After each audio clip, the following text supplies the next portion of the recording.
Hey, thanks so much for subscribing on my website.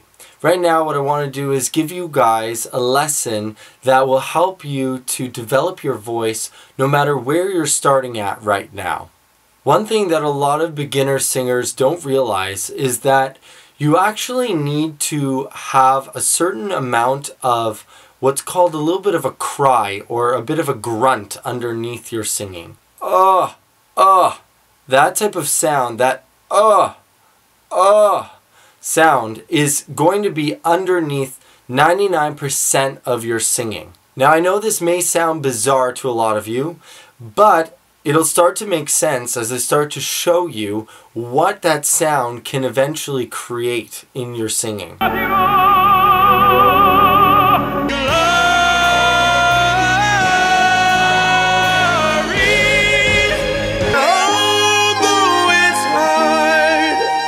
I get this so many times where singers come to me with issues with pitch, issues with going higher in their range, issues with not being able to get the full power of their voice, and all of these issues stem from one main area. This is a lack of support in the voice and a lack of chord closure. This cry or moan sound, it actually helps to fix many of these problems in many people's voices. So let me give you guys the exercise that I want you to do to be able to start to develop this. First off, I just want you to imitate me. Can you guys go, oh, oh? Give that a try. Good. Now what I want you to do is try to bring it in different parts of your range. So, oh, oh, oh, oh, oh. Now if we hold that sound out, oh, you can hear how it would very quickly lead to a beautiful tone in your voice. This exercise is especially useful for people who generally have a very airy tone to their voice. So a lot of my students come to me and they sing songs like and they're all very airy.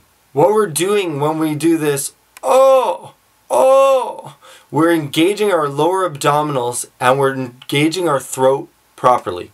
The two main pitfalls that you guys need to watch out for when you're doing this exercise is number one, under engaging your voice. So many of my students, when they try to do this for the first time, they'll go, oh, I'm crying. Oh, that's not crying.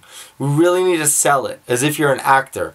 Oh my God, oh, like you're crying on the pitch. The second issue that I find is that people will do it with a high larynx. That's where the sound comes out overly bright and it almost feels kind of like choked. So it'll sound like, oh.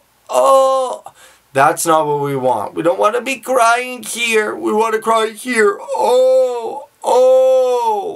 The great Pavarotti described singing as crying on pitch.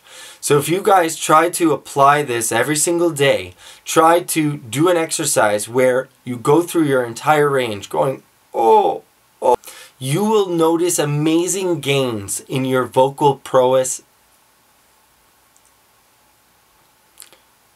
Start to be able to see how you can engage this same sort of musculature, same sort of positioning in your singing as well.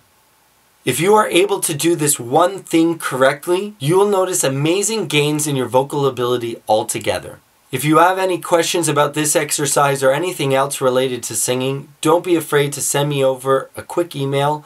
I'll be happy to answer any of your questions. Also, if you're interested, I give hour and half-hour singing lessons, and you're more than welcome to sign up for those on my website.